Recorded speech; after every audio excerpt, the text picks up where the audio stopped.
Good morning, everyone, and good evening from the North American friends and speakers and participants. Welcome back to the second day of Okinawa Sustainable City Summit 2022. And let me extend the welcome for new participants who were not able to join us from yesterday. So my name is Cecilia Liu. I'm a senior analyst for Institutional Research and Strategy in President's Office in Okinawa Institute of Science Technology in Japan. And we're really happy to have everyone back, and we're proud to be sponsoring the Okinawa Sustainable City Summit with PDIE Group. So today, we have a full program and a great lineup of scintillating speakers. And just a quick recap from what we covered yesterday already, and a few housekeeping items in case you're joining only for the first time today. So please bear with me for a few seconds, for a few minutes, just to go through some of the housekeeping items, and then we'll do a recap and an overview of what's going to cover today. My next slide.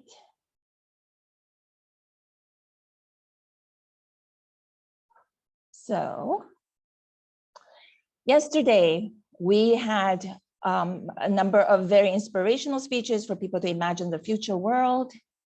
And we got our science fiction writer to help us escape the regular framework, and in order to imagine an even more positive future, provide us with the fuel to do that. And following that, we had the breakout sessions, and for everybody to chip in and think about the ideal future, the type of innovations, the type of processes that may be required for us to realize those visions. And then we have a great panel discussion about co-creation, and we have an entrepreneur giving us a showcase about a new business idea that's getting prevalent in Japan for taking care of digital nomads and the sustainable tourism. And lastly, we had a very intense breakout session, and people really got together and write out a lot of the great ideas and projects, and that's happening in many different parts of the world, and then together what we can do. So here are some of the very productive examples from the 6 breakout sessions, and showing you one of a couple of examples. So there are some common themes that came through: really integrating human scale, clean air, water, inclusion, diversity in the ideal future, and the successful factors, that then there are commonalities, and then there are also very great emphasis on the collaborative and the tools for collaboration, and the technologies that people are aware of to help get us there. And so this has been a great, productive workshop so far, and we really look forward to having our second day summit. So here's a quick overview. We have 6 inspirational speeches on each of the topics.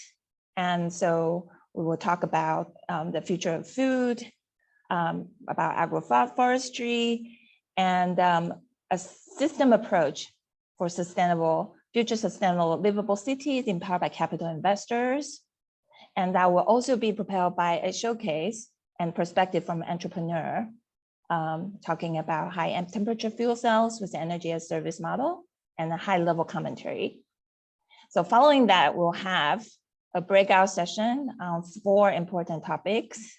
And so we'll carry on with that.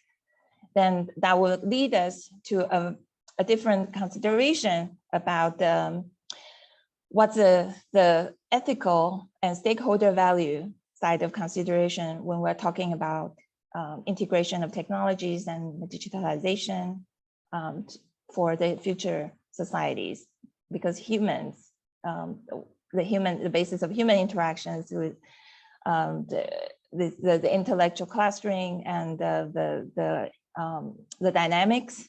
That's the evolution. It takes a long time for our evolution to get us there. And we need to learn from the past and while imagining the future. Then lastly, we have 2 breakout sessions to focus. And so that will be a very intense 3 hours that's looking ahead of us.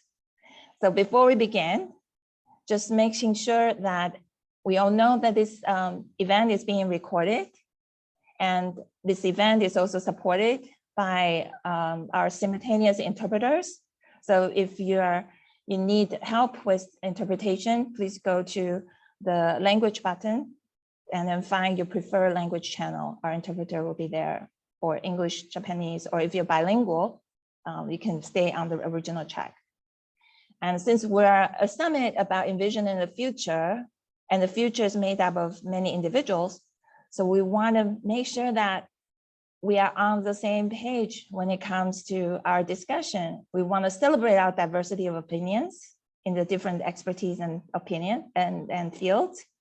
And we have very diverse background of participants from NGOs, from researchers, students, innovators, funders, and government policymakers from different parts of the world in Japan. And some of us are joining us really from Europe and North America. So these are all our assets. We take the opportunity to really intensify these connections, and we listen for the different commonalities in from the global perspective and try to adapt it to our individual and local context. So we want to have a growth mindset, and we want to lift each other up. And we know that we can create a future. We can co-create a future. And so we will learn more, take action, and try to be very accurate and concise in our future envisioning exercises. So without further ado, let me introduce the first speaker of the day. So we have Ms. Sarah Roversi, and she is the founder of Future Food Institute. And so without further ado, we'd like her to start our day with the presentation. Sarah, the floor is all yours. Go ahead, please. Thank you so much. It's a great honor to be with you today. And thank you so much for having put together this very relevant summit on a topic that now more than ever before is crucial and needs to be tackled in every different part of the world. So I want to share with you a little presentation to let you jump into our world at the Future Food Institute and overall in the brand new project that is involving us so much in this period of time. When I started the Future Food Institute, it was almost 10 years ago. I was a food entrepreneur. I was joining the G20 summit with a delegation of entrepreneurs coming from all around the world at the B20. And for the first time, I had on mind the fact that being a food entrepreneur is such a huge responsibility, because all people working in food are responsible for the health of people and for the health of the planet. But overall, I started thinking that food is really a very powerful weapon for all of us. Food connects us. Food is identity. Food is culture. Food is our traditions, rituals, community. Food is representing our health, should be the medicine. But also people working in food are the one taking care of the world resources, the landscape, and the beauty of our planet. And so having all of those beautiful concepts on mind, I started thinking that anyway, working in food was pushing me every single day in front of the biggest paradoxes of our era. We're talking about food that can be the medicine, but also the pollution of our body, there are more people dying for bad disease related to diabetes and tons of other related disease to how we are feeding ourselves than people dying for hunger. We're talking about 3 billion people and 800 million people still dying for hunger. Then we are eating and we are polluting in the same time. So food and climate are strictly connected. And last but not least, we have a huge paradoxes around food waste that still counts for 1/3 of the global food produced. So of course, if you see all of those issues, you have to think about also where people are going to live tomorrow. And we all know those data. We know the data that are telling us that we are going to all live in hyper-urbanized centers. We know that the shape of the world is going to change because the projections for 2050 are saying that there's going to be part of the planet, like, for example, Italy or Europe or Japan, they're going to grow elder, and a part of the planet that are going to be very young. So those citizens will need different services and different space. But also we know that by 2100, the world is going to decrease again in terms of population. And so we have to think about how might we leave the planet in the next years ahead.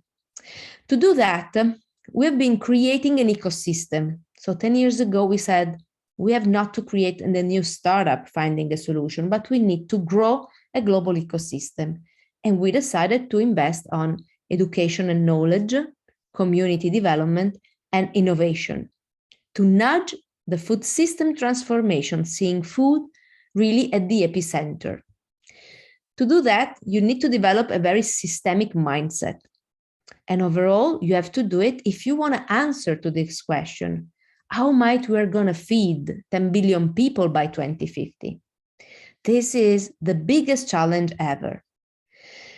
But at some point, in 2015, the SDGs came to life, and we started seeing that food and the food systems are at the epicenter and are interconnected with every single SDG. And we started seeing that our approach of prosperity thinking, very much human-centered, was not enough anymore.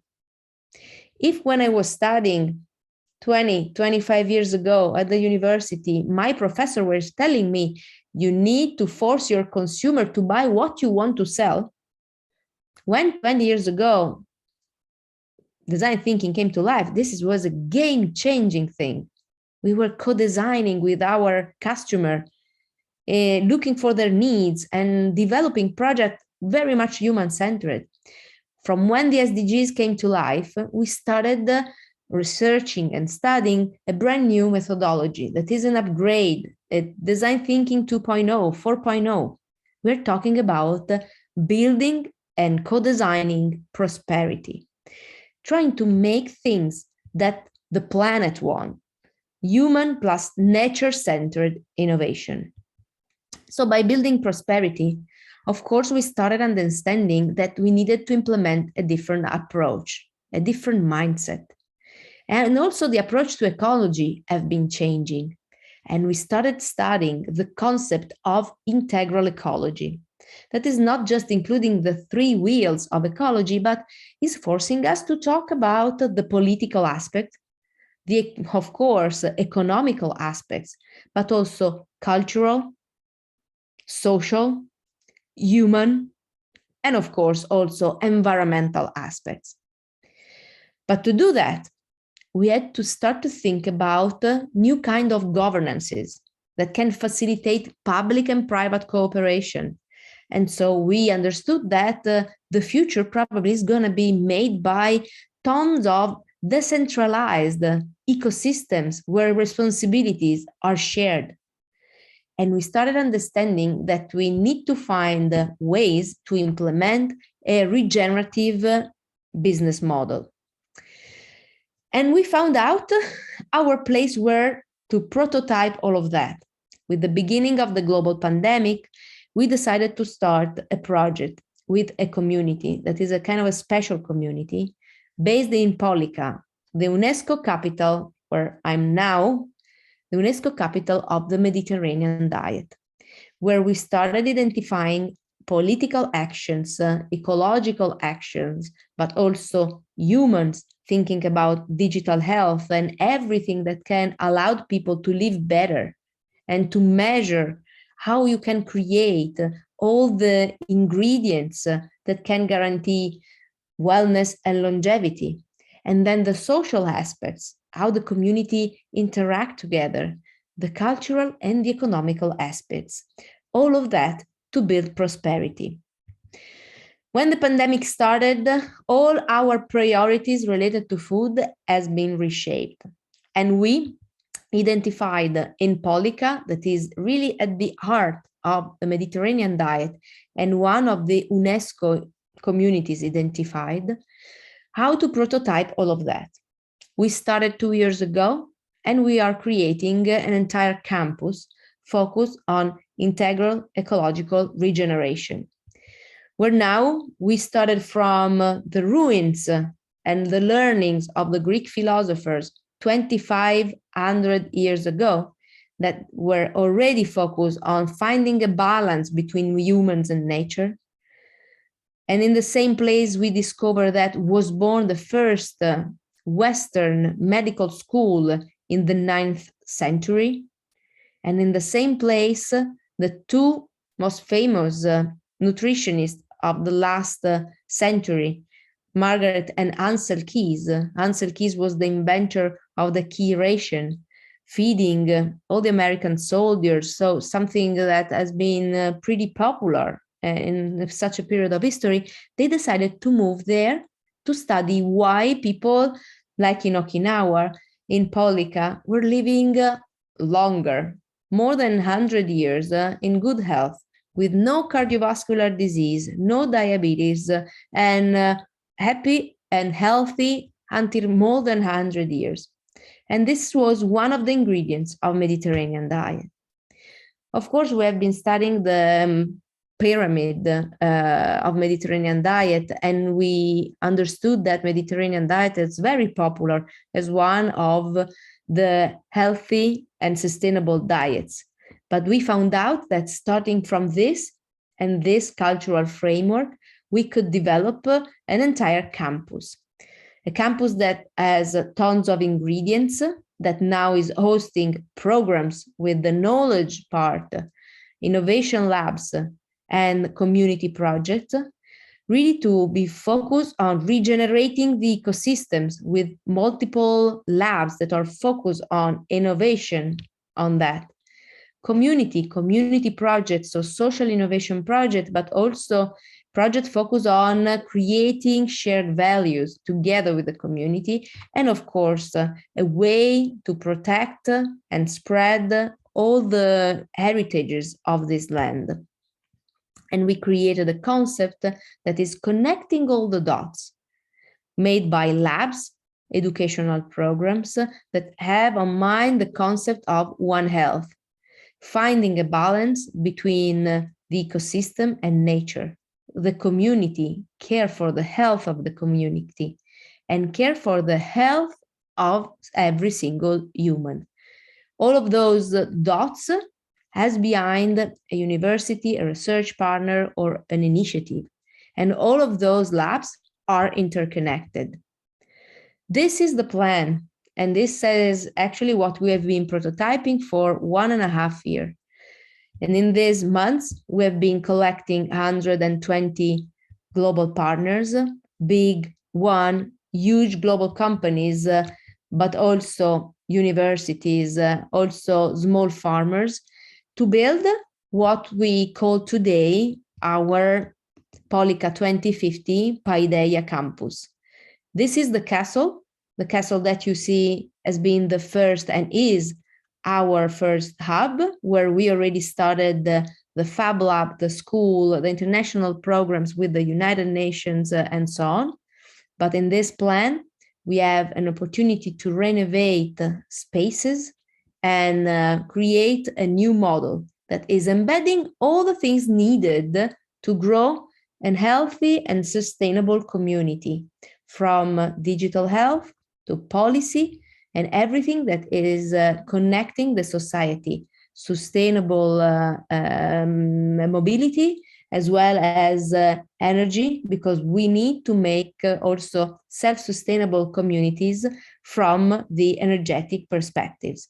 Those are the programs that we are putting together, and this is something that we are co-designing with the local administration and the people, the grandmas, the centennials, the kids, but also our international community.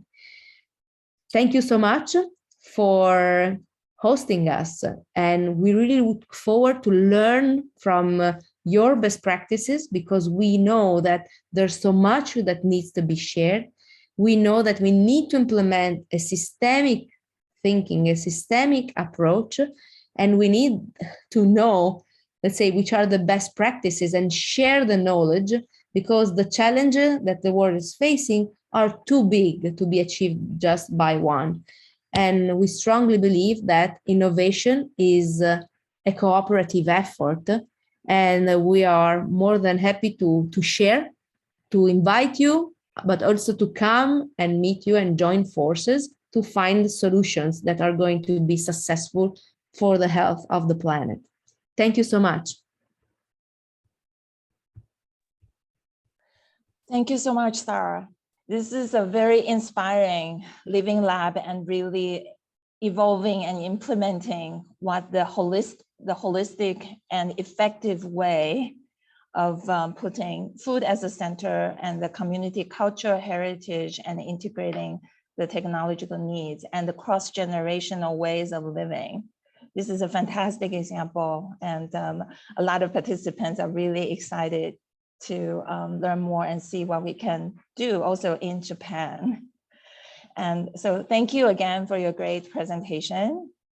And so we are continuing on this very important topic, the center of our life, well-being, as we shift from a mindset from GDP per capita into the wellness and the health and well-being, as we imagine a more positive future for 2050.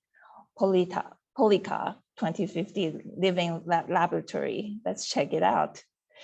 So continuing on this topic, we have our next speaker who's joining us from Brazil.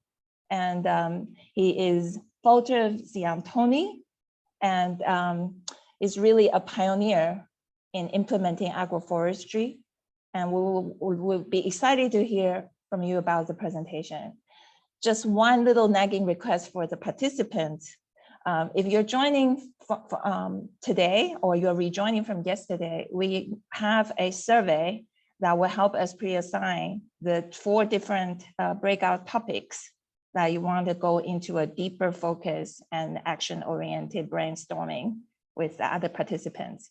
So check out the chat column and check out the survey.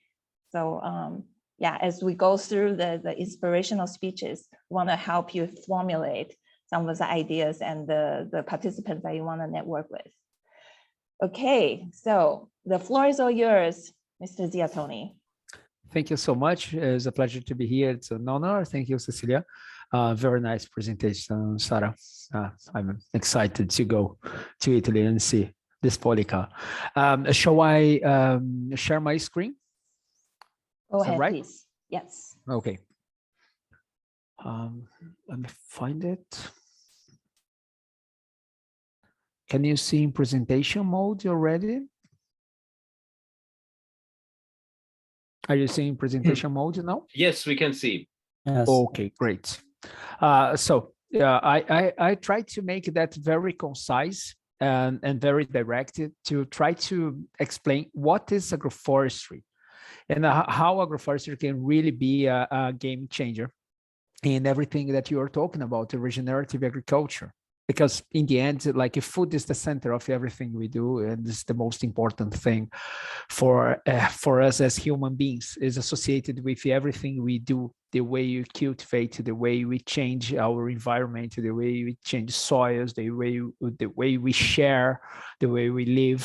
So basically, what I will try to do in a couple of slides with a short explanation is explain who we are, what PretaTerra does, what we have done so far, how we are innovating in agroforestry, and how agroforestry can change everything, and how agroforestry can change agriculture the way we see.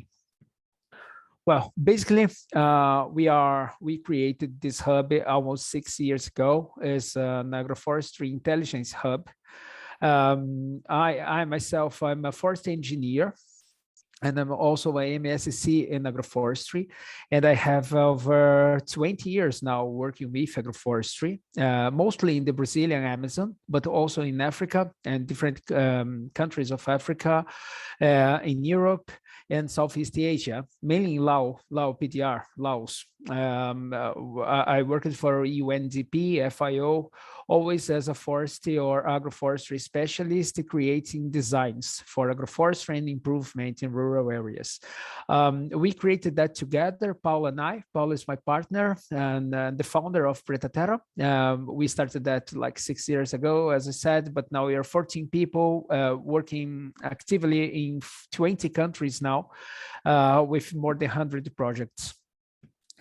So let's go to what is agroforestry. Agroforestry is a way to produce food, to do agriculture, using the logics of the forest, mimicking thousands and millions of years of intelligence, of co-evolution that trees and bushes and herbs and everything that means that creates a forest evolved together, and all this intelligence can be mimicked, can be hacked, and you can use that for our own purpose, while on the way you can regenerate soils, regenerate the weather, regenerate climate in the end.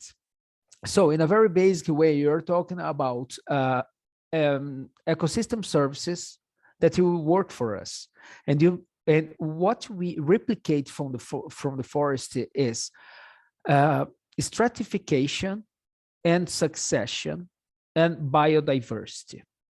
So going very directly to the point, we don't do monoculture, monocrops. What we do is mixing different species. That's a polyculture. That's the biodiversity part of it.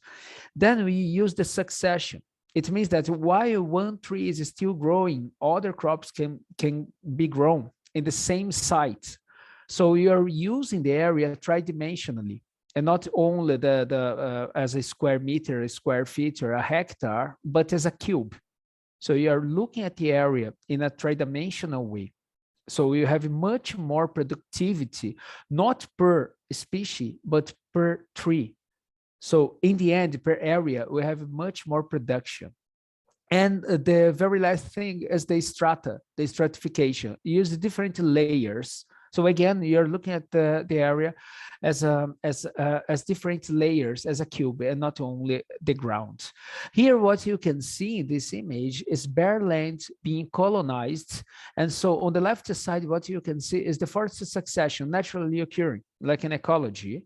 And what you see in the middle is the transformation of this moment where we are planting trees. Imagine that at this point, we have a clearance in the forest because the tree fall, or it was chopped, or there was a fire. So what you are really starting here is growing foods using the same logic. It's for at the very same time, you are having species that are from the lower levels of the strata, medium level, and higher strata at the same time. And then we start to complexify this forest, adding animals, the trees that were here while you were growing maize or eggplants or everything else, or cassava. So the trees are already growing, but they are small. So using the succession logics, we will have a complex system that can be used for foods in the future and at the very beginning. So that's what we used to do as human beings for thousands of years before we went to the monocrop way. So just going on, and of course, in the soil, it grows, it goes as it goes above. So the complexity that you have above ground, you have similarly below ground, with all the complexity and the intelligence of all the organisms working together and providing nutrition to the food we produce and we eat. One very basic thing of our work that you're doing everywhere, mostly in Brazil, is using the ancestral knowledge. It's taking all the knowledge that is there, that belongs to the people that were able to keep this knowledge, to keep this understanding of how the nature works, how the soil behaves, how you can improve the soil while you are doing agriculture and not depleting it. And then what you come through is trees. If you do agroforestry, you use trees. Trees is the most developed machine, the most developed device capable of taking carbon out of the atmosphere. So we don't need to create anything else. All the biomass that the tree will save, will conserve, is made of carbon. Like half of the whole tree is only carbon, pure carbon, not even a CO2 equivalent that has 2 more molecules of oxygen. It's pure carbon, half of any tree. So if you want to take carbon from the atmosphere, you have to have trees. And it's possible to have trees together with our plantations, our crops. That's the hack. We don't have only to conserve and preserve areas. We can conserve areas that are agricultural land using agroforestry. And that's bring us to carbon, to the very main thing that is the main point of the whole narrative now. We can tackle climate change if you consider carbon, if you consider a way of taking carbon from the atmosphere in our agriculture land. So we just have to use trees. And in agroforestry systems, we had thinking designs. And so we can improve our soil. We can have carbon in the soil. Carbon is soil is a carbon sink, and soil is extremely complex and full of biodiversity and organisms working there. Those organisms are the ones that will provide the right nutrition for the plants we grow. And that comes to food. If you want to have a nutrition, nutritionally dense food, we have to have health soils and health agriculture and health plants. And what I want to show you, without to go beyond the time I have here to be a more inspirational talk, is to show you a case, how we have transformed an area.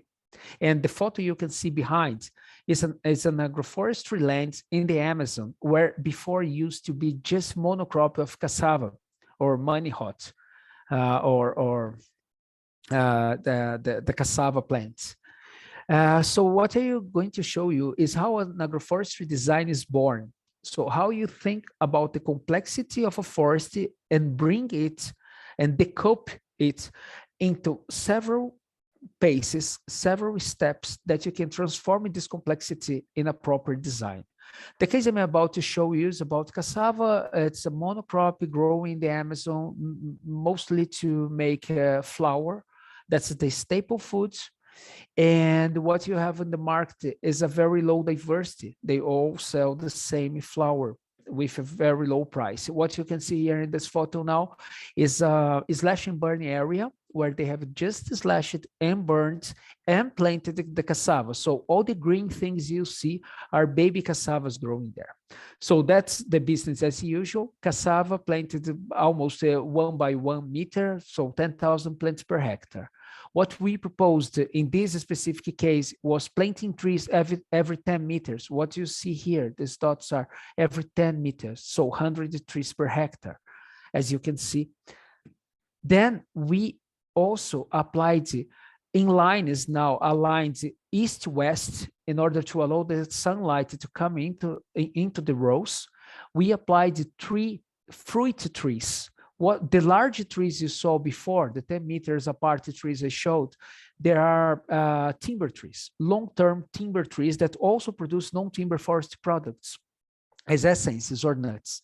The three fruit trees are very specific ones that grow in the area that came from the local knowledge acquirement that we did before. And in the very middle, every 5 meters, we took out a line of cassava and planted a biomass line where we planted bananas and several other species planted by seeds. So you not even use seedlings, only seeds. And this line is supposed to produce biomass.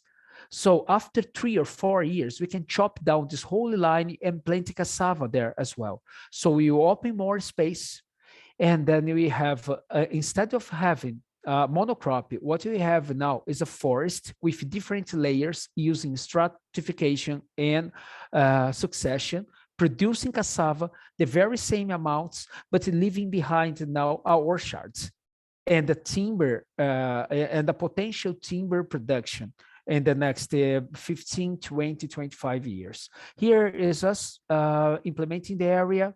Here on the left, you can see the very first seedlings, the very first seeds sprouting. Here is the area in the beginning when we distributed the biomass there. And all this comes to belonging.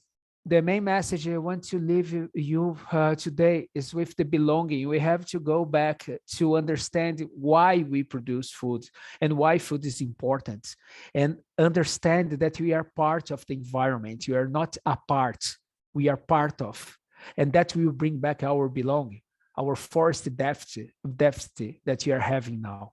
And the message that I want to leave to you today is healthy soils will provide healthy plants, and healthy plants will make healthy humans.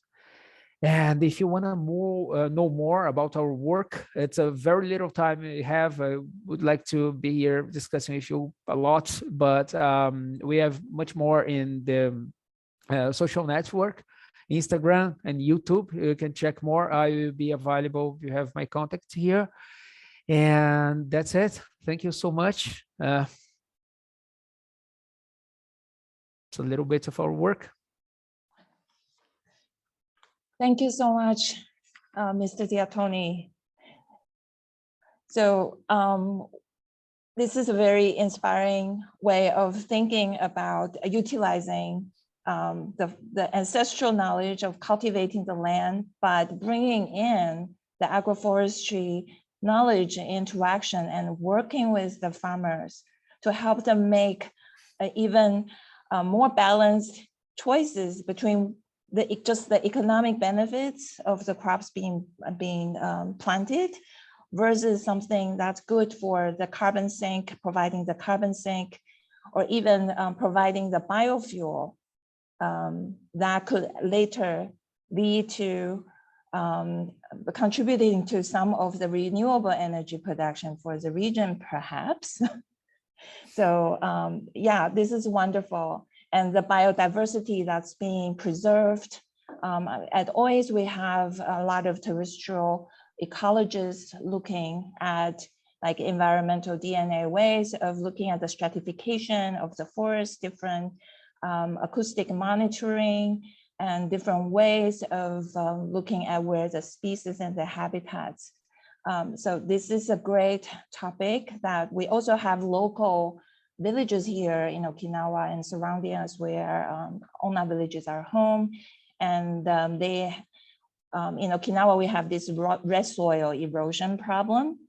And so what to plant to create a productive green belt that helps to catch the runoff of the storms into the ocean and not polluting or killing the coral reef. That's also the livelihood for our sustainable ecotourism here. But then at the same time, what kind of crop that could be a good compromise? This kind of translational knowledge and how to translate that into action is really, really needed. So thank you again for your great presentation. And I hope people can feel free to use the chat to ask questions or introduce yourself and wanting to connect.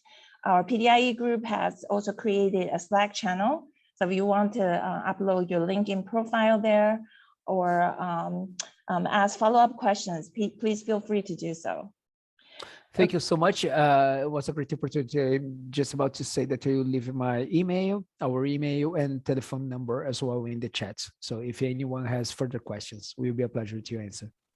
Thank you. We already have some inquiries from Greece, and also we have some inquiries here from Japan, how to apply agroforestry in the Japanese market. So that's going to be very interesting. I mean, there is a very inspirational Japanese author, Fukuoka, that is a very good way to recover this local knowledge from Japan. Japan is so inspirational. It's full of mountains and very specific in a way of producing and very methodic. And it's a lovely way to look into how to understand agriculture for this very gist, for its very essence. And definitely we have to start producing biomass and producing what is needed in the area and what our ancestors used to produce in this area that was possible before the age of chemical fertilizers. If you go through this path and understand that this information and rescue and recover this information is a very good step, a very good start to try to think what we could do in those areas. And you can always innovate, of course. Great. I think you mean the One Straw Revolution, right? This book. Yeah. Great. Yeah, it's one of them, One Straw Revolution. I hope you can stay online with us and also join us for the breakout sessions. We have this very tight kind of program, which doesn't allow so much for in-between discussions. So I give back to Cecilia. Okay, thank you very much. Yes, so this is a great segue for us to think of, to introduce our next speaker. So Bjorn is joining us from Belgium, and he is providing an entrepreneur perspective on, oh, actually, I'm sorry. Yeah, so we have the little, sorry, let's go back. We'll talk about Bjorn later. And but then we are coming into the really enabling tool. That's the financing tools that's available out here to help a lot of innovators and entrepreneurs and the public-private sector cooperation to achieve towards the carbon zero goals and towards the zero emission, zero waste, and more recycling, and some of the great transformative technologies. So I want to turn the floor to Stephan Nicoleau. He is joining us from New York City, and he's a full partner. He's a partner of Full Cycle. So let's welcome Stephan. Thank you, Cecilia. I really appreciate it. It's nice to be here with all of you. Like Cecilia said, my name is Stephan Nicoleau. I'm one of the partners at a fund called Full Cycle. I'll share my screen shortly and kind of go into a little bit more about what we do. But by way of background, just to kind of set the stage, I've been an investor for about 15 years, and this fund is specifically focused on scaling climate critical technologies, most of which have a direct application in urban environments. And so kind of reimagining systems is the way that we go about setting the frame for our investments. We build a strategy based on deep understanding of the climate science and the intersection, of course, with both urbanization and the trends that we see going through 2050, in addition to the need to scale this infrastructure, really kind of intersect at a moment in time where we can deploy quite a bit of capital into the space. And so I'll share my screen here. Okay, I'm assuming we can all see. In addition to being a partner at Full Cycle, I sit on the board of Project Drawdown, if you know it. Project Drawdown, and I can drop it in the chat, really is about crafting the solution set for climate and giving it to individuals, community members, policymakers, really thinking through how everyone can participate. And so what you'll see in some of this presentation is born not just from our investment experience at Full Cycle, but also from the time spent working on those solutions at Drawdown. But to give a lens for how we see investing, bringing capital to urban environments and to cities, we really do see it from two lenses, right? So the first is that there is a tremendous opportunity that investors can capture here simply by doing the work of deploying capital towards net zero ambitions, but doing so in a way that operates at the intersection of climate returns and financial returns. So we're really seeing that as the space in which we can deploy capital. And what it offers investors is a new way of thinking about real assets within their portfolio, a new way of thinking about infrastructure as a service, and most importantly, a new way of thinking about how we reduce emissions whilst also generating value that can support increasing populations and, of course, increased draw on energy and on our resources in the urban environments. And so what we try to do at Full Cycle is not just understand the systems that exist, right? So how do you get food into an urban environment like New York City? What are the energy needs that will be required when you have an increase in population and an increase in the adoption of technologies that are drawing from the grid? But what is partly the special sauce, as it were, for the work that we do is understanding the intersection of those systems. And so, for instance, is it possible to take a systems approach and look at the movement of water in a municipal water supply for the harnessing of energy for the grid? Right? Is it possible to think about waste in an urban environment as a source and feedstock for building materials for sustainable buildings in that urban environment? And finally, if you think about the energy infrastructure, is it possible to think about waste energy? So the concept of a negawatt, a wasted megawatt, as actually a source to power controlled environments where you can grow many kinds of food. And as others have shared earlier, thinking through about the bifurcation of natural systems and natural solutions for food production and controlled environment production for food that can support an increasing population. So we see a lot of the trends. We obviously know the statistics on the right here that global population is increasing, of course, for centuries, but before we get to 2050, we will see more folks living in cities and urban environments, as we all know. And so it's not just an opportunity for investors, it's also a challenge that we're all facing. And that's because many cities, right? So a solid billion folks or more by 2030 will live in the way of rising sea levels and will be perhaps not protected from the effects therein. We'll see climate destabilization create more heat in more parts of the world. And so 1.6 billion people will live in conditions where at least in some part of the year, we will endure extreme heat. And so how do we build not just for mitigation, but for also resiliency is a question that we ask and really kind of rounds out the solution set that we look at. And so when we invest into sustainable infrastructure, you know, most folks that come with us as LPs are shocked to realize that actually, and especially in renewables, only 30% of the sustainable infrastructure umbrella is actually solar and wind, right? But if you were to ask most investors, they would think that that comprises 70, 80, 90%. The remaining 70% is actually a new class of sustainable infrastructure. So waste to value and controlled environments for agriculture, new ways of generating baseload power that's carbon free. These are the innovations that we are going to need to not only spur, but commercialize in urban environments.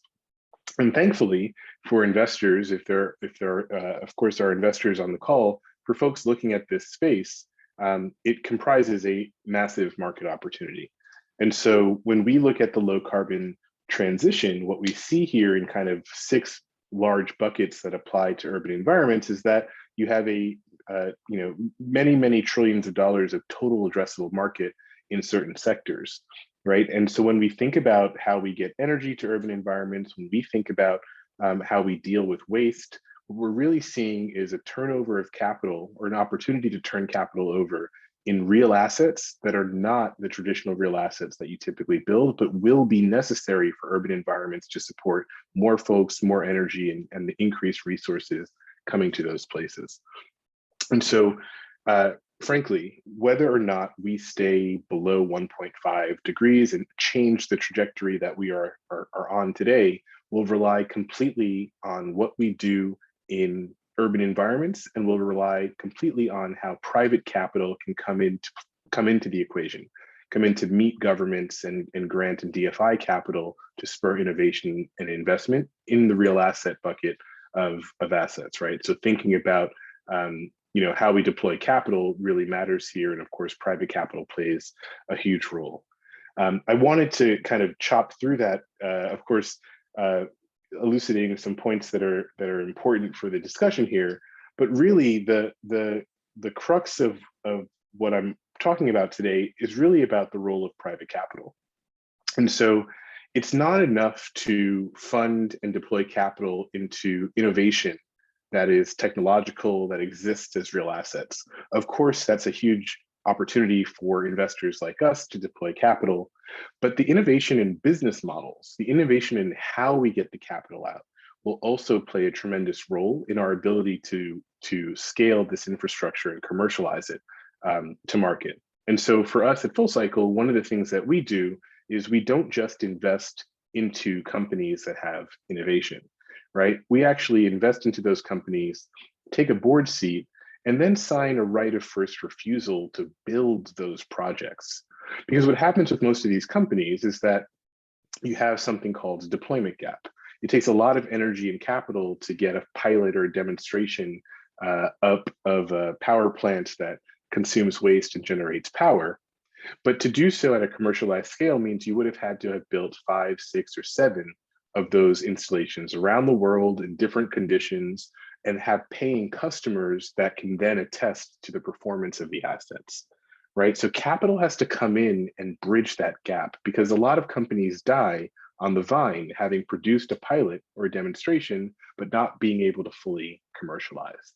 And so business model innovation plays a key role here to both support companies, but also support technological adoption in urban environments. I think the other piece is it's not all on private capital, especially when we think about building in urban environments, right? So cities and municipalities also have to come into the equation here. And here's for municipalities to do a lot of the lift that would de-risk assets.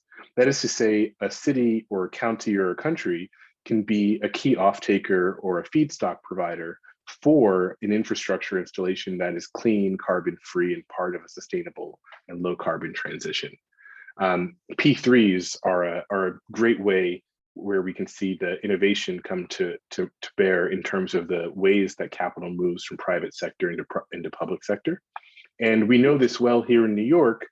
We were part of the team several years ago that structured and executed on the P3 to redevelop LaGuardia Airport, right? So from our experience in that exercise, we understood the value not just of municipal scale infrastructure, but municipal scale infrastructure that has the business model acumen applied from the private sector to make sure that we have the most efficient use of our capital.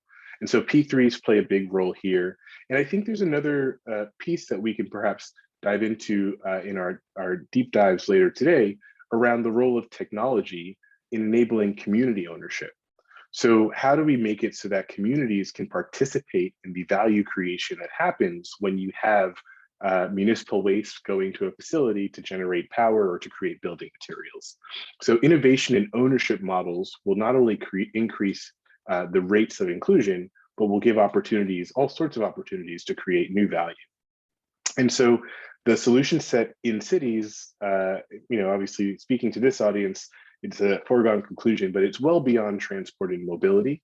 And that mix will continue to change in this 70% bucket of sustainable infrastructure. So all of these things considered create the conditions wherein which private capital can really come to bear and commercialize technologies that have the opportunity to change over our aging 19th and 20th century systems that provide us resources, power, water, and other resources in a city environment. And so that's how we think about it theoretically. That's how we think about it in our strategy. But I wanted to share a little bit, if we have a little bit more time, to bring it down to practical application. So what you're seeing here is actually the first 5 companies in our portfolio, all of which that have application in urban environments. And so it really is an opportunity here to identify not just the theory that we can apply to sustainable development and the capital that comes to it, but in practice, the actual companies and innovations that fundamentally can change over how we relate to the built environment in cities. And so very quickly in our portfolio, what you see here in Sonova is the opportunity to convert municipal waste into materials of value or into chemicals, into fuels if we have to, although as a climate fund, we want to make sure we're getting more than one additional turn on that molecule of emission. So we really are looking to build materials out of waste. It's the most effective and efficient solution to do so, and it's omnivorous. It can take in most kinds of municipal solid waste. And so what we see here is an opportunity to fundamentally change our relationship to waste in an urban environment. Waste is one of the largest contributors of man-made methane, right? And so if we can stop the waste degrading into methane, we can stop the warming, or at least change the trajectory of that warming. Sustainatech is urban environment based controlled environments for growing agriculture, a form factor that gives us a little bit more space to grow more than leafy greens and herbs. And here is actually where we have the example of using waste energy as a source of energy to create the conditions to grow that produce. So whilst other vertical farms and horizontal farms and greenhouses typically spend quite a bit of their operating expenditures on energy, we don't. And that gives us nice margins and also the ability to scale into urban environments. One key thing I think is that from a climate savings perspective, saving the transport of produce not only saves emissions, but gives us a different profile of what we can optimize for when we grow produce. So imagine we can optimize produce for nutrition, not for transportation. That's really the promise of these controlled environment agriculture installations, and we're really excited to be partnered with the company. InPipe is an in-conduit turbine. So in the municipal water supply, converting the movement of that water into energy for the grid. So clean, base load, carbon-free power in an urban environment. I will give a head nod to adaptation and resiliency. These aren't singular units. These are 30, 40, 50 distributed throughout a city. So distributed energy supply becomes a secondary benefit from implementing. Evernew is fashion and waste textile recycling, so converting fibers, or rather textiles, into fibers for new garments. Around the world, we have outsourced the production of clothing and fiber, and so this is a way to bring that back to an urban environment and achieve climate savings. And then Burcell is waste separation that allows us to optimize a system like Sonova. And so I share all these to say we have the technology today, and now it's a question about how we most efficiently deploy capital.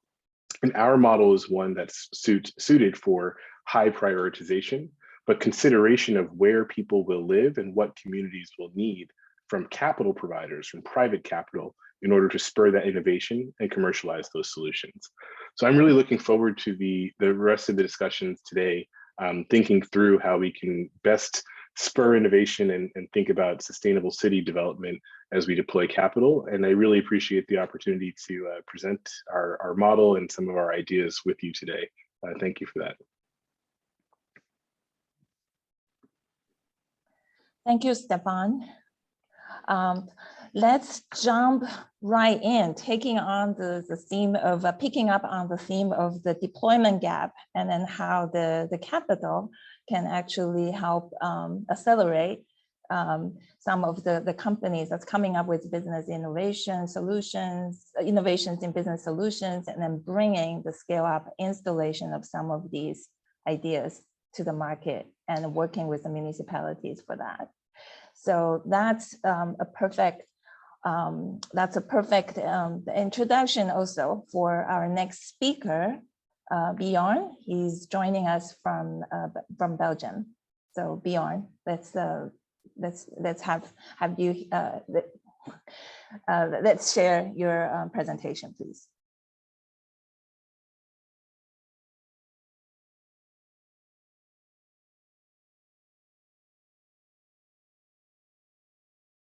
Can you unmute yourself, Bjorn? I'm sorry. That would be better. Yeah, I tried to stay awake the last hours. It's here 2:30 in Belgium. Good evening, everyone, and thank you for the opportunity to presenting ELUGI in this really nice and interesting summit in Okinawa. I will share the screen.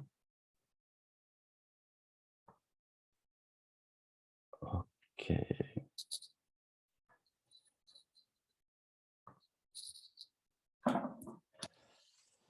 Okay, at ELUGI, it's all about the next generation of clean electricity. In the last 22 years, I was active in how we can decentralize, decarbonize, and digitize electricity for buildings.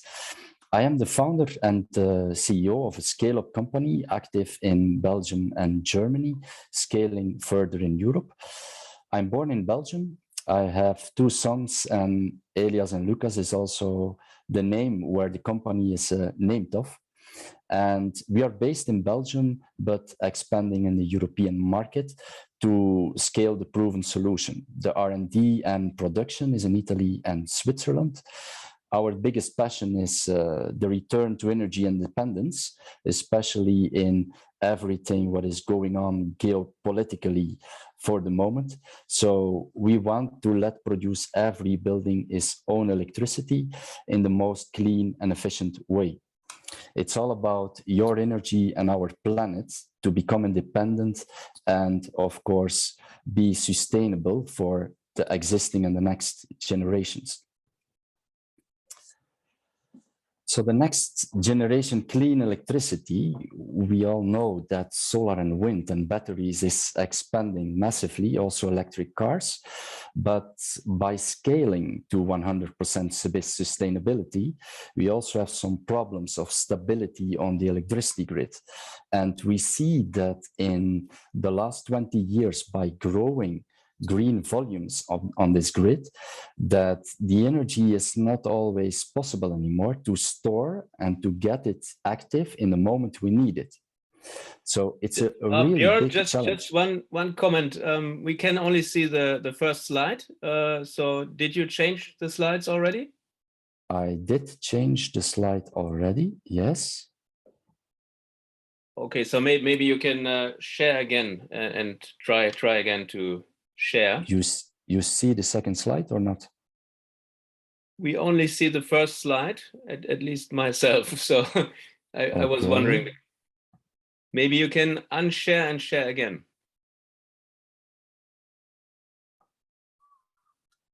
Thank you for the comment.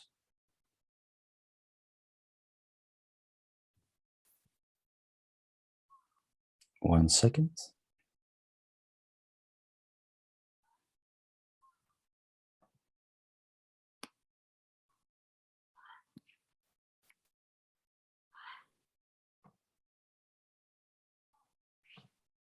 Maybe this will help. Oh yes, now we see the Björn Haver and ELUGI. Okay.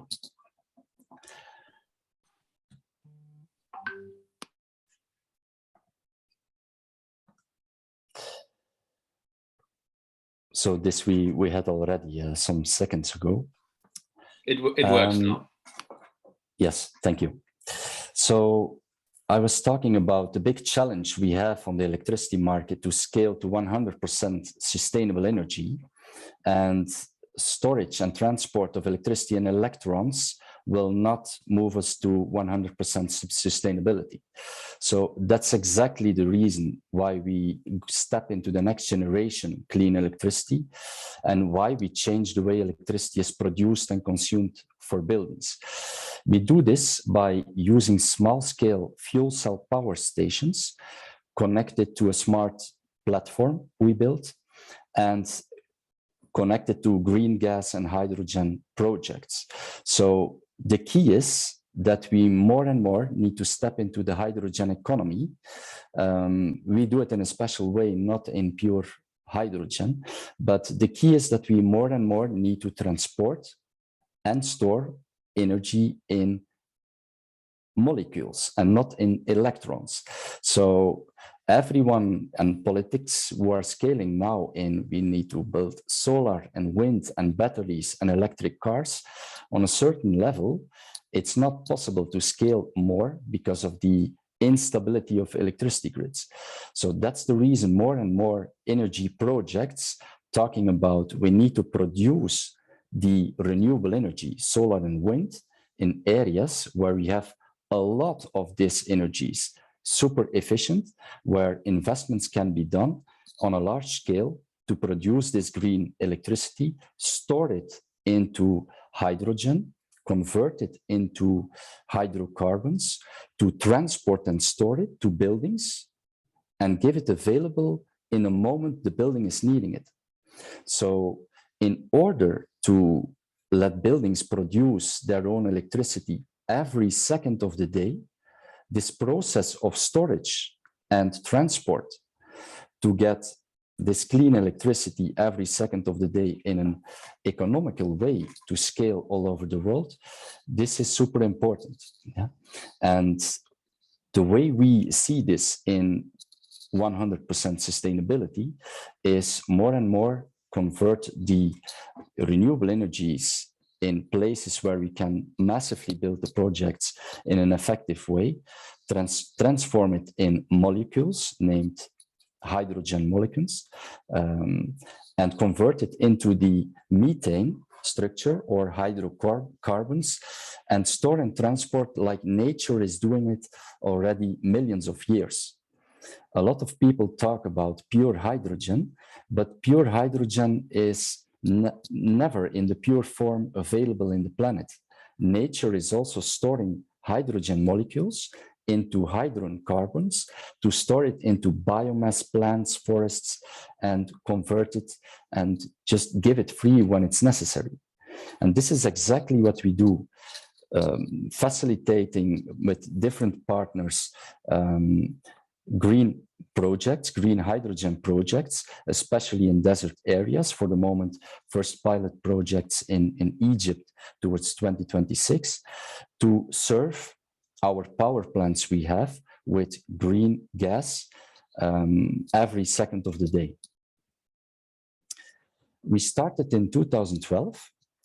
We have now a market share of around 25% in the European pioneer market with 500 of the high temperature fuel cell systems. So our first projects were in small retail, restaurants and butchers and bakeries, bigger residential properties, public institutions, schools, local administrations. This is our proven base. In the last 10 years, we built around 500 projects, and 80% of the projects is built in the last 3 years. So we are ready to scale and serve the solution to a wider area in Europe. We have a technology readiness level of 8 and 7 for the fuel cells in large scale and electrolyzers that are still under batch approval and go to mass production to the market. But in the next 10 years, we will build with the market space and scope we have around 1 gigawatt of capacity. It's around the same capacity of 1 nuclear reactor. It's an important volume to scale to mass market in the pioneer market in the next 10 years of this technology for serving bigger villas, companies, and large-scale customers like data centers or senior homes with 1.5, 6, 60, and 100 kilowatt power stations. And towards 26, we also facilitate and develop first green hydrogen projects with partners, especially in North Africa regions, because there is a lot of hybrid possibilities between solar and wind parks to have a lot more of production of electricity with solar and wind, as we can have, for example, in Belgium. You should imagine in Okinawa to deliver all green energy to Okinawa or other islands, also to big city areas, it's important to have the possibility to produce the energy in an area where it can be done efficiently and economically at the best levels, and be able to store it and transport it through the existing systems like boats, pipelines into the city, and then use it for mobility, in our case, for electricity production or for heating. Yeah. So the challenges in the electricity market, we call it the old world, is the growing demand of nuclear exit and decarbonization, the clean air, improving efficiency, local capacity, more capacity, because these electric vehicles take a lot of capacities out of the grid and need more in the near future. Power balancing becomes more and more important. It's not anymore the big power plants who have this baseload power and some balancing where all electricity grids are based off. No, it is really depending on solar, wind, and depending on these peak powers, the electrical vehicles more and more push and pull on these electricity grids. Backup power when the grid is failing in these changing periods. It's all about the challenges that are now really active in this electricity market. And the fuel cell power stations are small scale power plants. So we say the next big thing will be a lot of small things in this decentralized world, address these challenges. So we can produce electricity 43% more efficient than the big gas-fired power stations.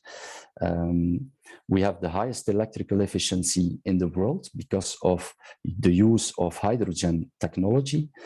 And by using natural gas, we can save up to 50%. But when connected to the green gas project from 2026, we can reduce 98% of CO2 emissions for every megawatt hour of electricity. When in bigger systems like data centers or senior homes, we can also store the CO2 and become carbon negative. I will not go too deep in detail because the time is limited, but these are the possibilities within the small scale local fuel cell power plant. Beside of the CO2 in urban areas and in cities, it's super important to also reduce the exhaust of fine particles, ozone precursors, which have also a huge impact on the environment and especially the breathing system of humans. So basically what we do is providing self-power, emergency power, and power balancing as a service in turning electricity from the grid into self-power with Elugi. So for the moment, we have in Belgium around 500 installations active. In Germany, it's around 1,100. In total, 1,600 systems active with more than 40 million running hours. So the technology is proven and ready to scale. Production is ready to ramp up for the first 2 to 3 years, more volumes into the market. And from the last year, we stopped selling the system, but turned it into a service model where clients don't need to invest, but just pay a monthly fee to rent the power plant. They connect a green gas contract and can switch easily from electricity from the grid to self-power with Elugi. In the next level, efficiency, CO2 reduction, what we need. And we connect all the power plants together into a cloud platform where we can control for power balancing all the small ones into a virtual power plant and can balance the grid just like the big power plants are also balancing the grid for the moment between the renewables. So the next big power plant will be a lot of small ones, and this gives the opportunity to democratize also this total energy system. So inside the power station, we make use of a high temperature fuel cell. I will not go in detail in the chemical reaction, but in basics, what's happening is we reform in the building, where the power plant is connected to the existing gas grid, connected to the green gas project. We transform the methane into pure hydrogen by reforming and recirculating the internal heat of the system. We have free heat available to reform the methane into pure hydrogen. And the hydrogen is acting with oxygen out of the air, and without burning anything, we can convert the energy that was stored into the methane from the green gas project. We can convert back into electricity by an electrochemical reaction. So it is anode supported technology, where we have a reaction between the hydrogen and the oxygen, where without burning, so also without the fine particles and ozone precursors, with the highest efficiency in the world, 60%, compared to have an idea with a diesel genset, which has around 18% electrical efficiency, we come to the highest in the world. Yeah. Björn? Just a quick comment. We have only allocated 10 minutes for your presentation, and maybe you can wrap up in a few minutes, and then we can go to the next speaker. I'm very sorry for interrupting you. 1 minute. So the benefits we organize is minimizing the costs for our customers, creating energy independence, provide the next level of sustainability, and maximize the efficiency. So I am at the last slide and can finish. We have many very enthusiastic references.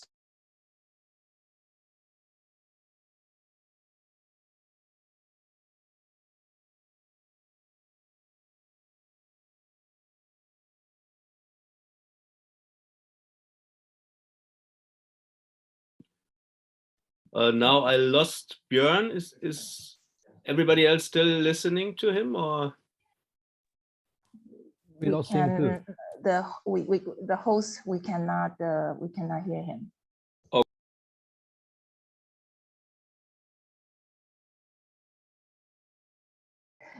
Sorry, it's his connection seems to have dropped off. Everyone else stays online. It's okay.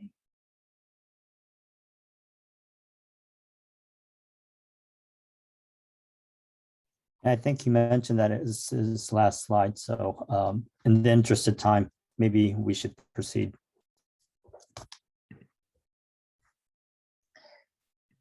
Okay, it's a little bit of an explosive exit, but then I think this is a very pertinent time that we invite our commentator, Phil Dillard from Throughline Ventures, and he will help us guide us through some of the discussions, the presentation that we heard so far from climate fund investing and some of the deployment gaps and the increasing the market share of renewable energy and other aspects.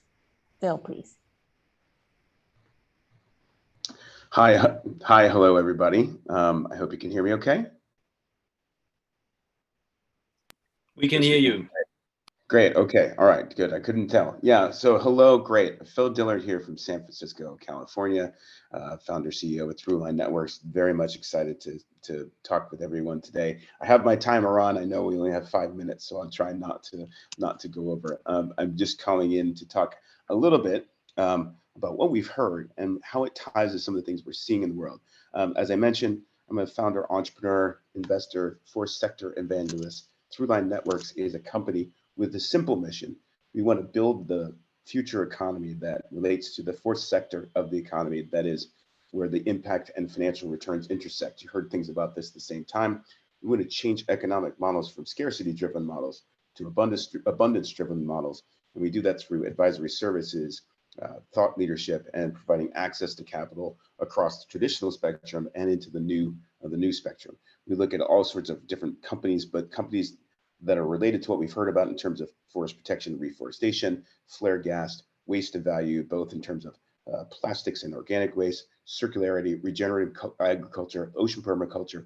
We're seeing all those types of companies, and we're trying to drive the growth of impact unicorns, ecosystem partners, technology solutions, and other folks who can help build not only sustainable cities, but regenerative ecosystems that take consumer waste and turn it to value, organic to waste to value, address water, urban resilience on energy and climate, building materials, process innovation, and that sort of thing. I think what we're hearing about today is first the talk about sustainability and then moving towards regeneration, right?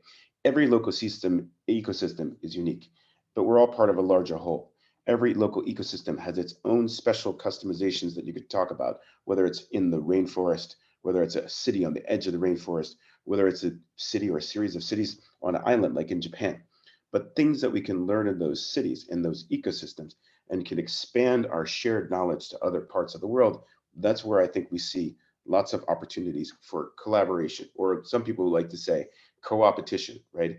A collaboration in sharing multidisciplinary lessons and insights from different folks and around the world, but competition, because not every idea is a great idea, and there has to be a means for us to sort out those ideas that are great from those ideas that are not so great, so we can drive to the things that make sense, the things that are going to deliver impact around the world. What I'd like to talk about a little bit is some of the trends we're seeing in terms of impact investing and mission-driven entrepreneurship, and some of the future visionaries that we're talking about. And in the traditional investing world, we're talking about private individual investors, family offices, ultra high net worth individuals, private equity, venture capital, traditional approaches and missions. There's also the investors who are on the newer emerging side, those folks who are dealing with things around NFTs or cryptos or new stock exchanges like the social stock exchange or the long-term stock exchange, or deep tech solutions that provide financial innovations that create opportunities for companies that don't necessarily fit in these existing models. So how do you take the companies that we talked about and bring them to the market when the fundamentals of the economics don't necessarily make traditional investing work? Well, one way is to take new firms like some of the folks you heard about before. Another way is to do some of the things we're talking about. And I'll go through some of the things that we see out in the world. First, varied innovation and exploration in existing financial models, taking traditional venture capital, private equity, and making an impact firm or making a climate-focused firm. In those environments, we see that investors sometimes believe that they have to take a little bit off the top of the expected value of the returns, because it's not going to work like a SaaS startup unicorn in that short period of time. And there's going to be different return profiles. There's also these new models we talked about, like the new financial models, where you apply tech, new markets, and new financial products to the companies that we're looking at. People are using philanthropy to de-risk early stage technology investments. They're also using dual use solutions to de-risk that. And by that, I mean foundations who invest in entrepreneurs at a charitable level to figure out which of these components can actually be businesses versus philanthropic endeavors, and then turn them into something else. We also see dual use technologies, government, military using them to de-risk, collaboration to accelerate, driving insights from local, indigenous, and natural systems, and combining them with expertise from multidisciplinary innovators in developed markets to go from sustainability to drawdown to regeneration. There's also a trend here we're seeing about carbon credits, starting as carbon credits and moving to different other types of credits, because once you understand the UN SDGs and impact measures and credits as a start, you can build towards a future.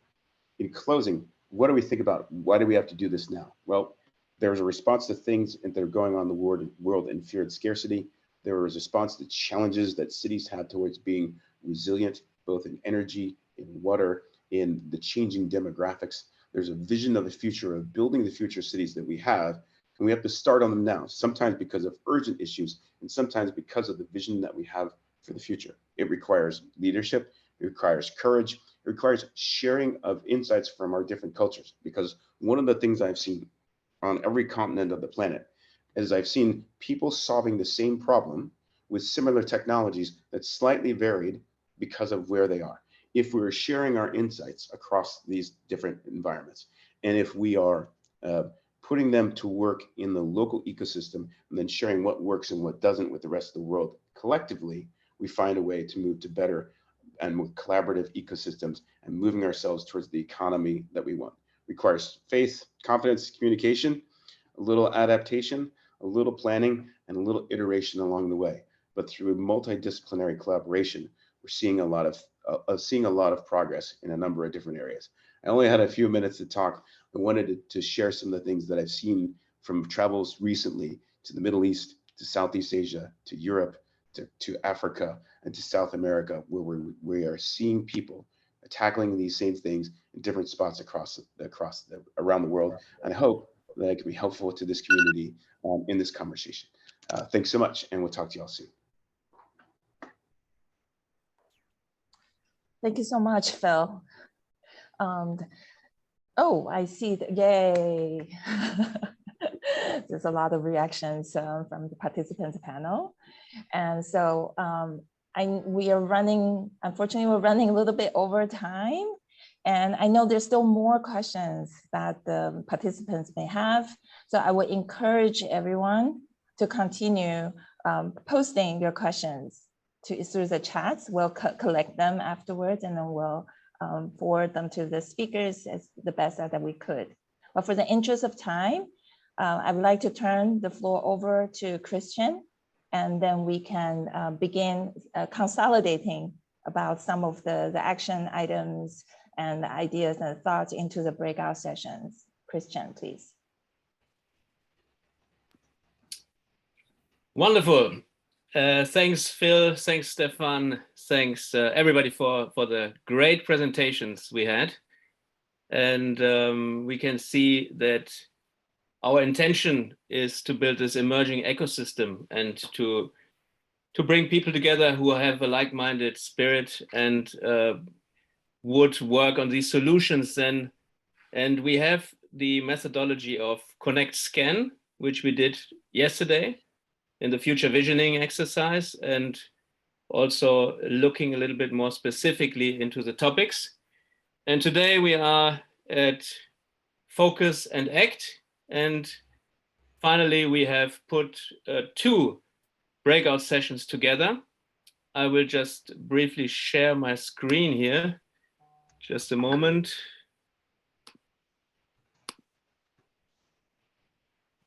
So we're going to the handout, and can you see the screen now? Yeah, we can see it. I will not explain again the general guide for the breakout rooms because a facilitator can do this. Each of the facilitators can do this. We have now the 4 topics, and we divide breakout rooms by all the 4 topics. We have food systems and agriculture, sustainable mobility and tourism, and we have renewable energy and social societal aspects and governance. We want to discuss a little bit more concrete now. What should be the future of this topic from your point of view? You will be grouped in small groups based on your preferences, based on the survey we sent out yesterday. And then you should think what you and your team can actually do to produce tangible action. You don't need to produce the project itself yet. This would be the final exercise today, where we really gather more ideas and then focus on one specific topic. And this exercise would be, we have 30 minutes to do that in the different breakout rooms. So think of potential projects you can realize, and you can produce as an outcome, you can have a list of potential projects which you might be producing. And this could lead to the last session we have today. So yeah, without further ado, I would like to us for opening these breakout sessions, and looking forward to see the participants in my group. Sorry, just to add, for those who have not selected the breakout rooms, you have the ability to actually select yourself. So please assign yourself, or please go into the room of your choice. And we have 25 minutes. Thank you. Thanks very much, Ellie.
How do I go to a breakout room?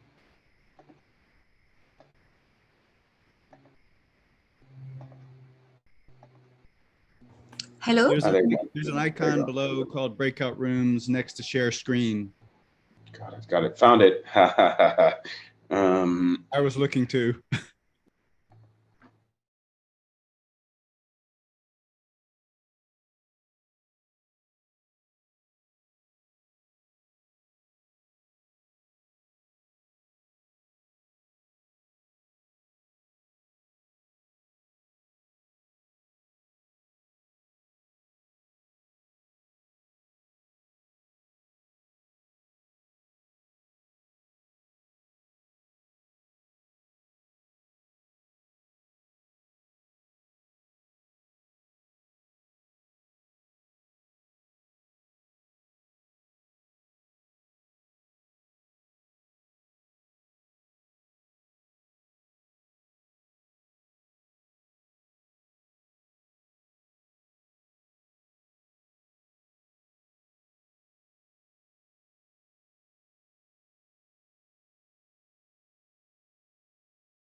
We're all coming back.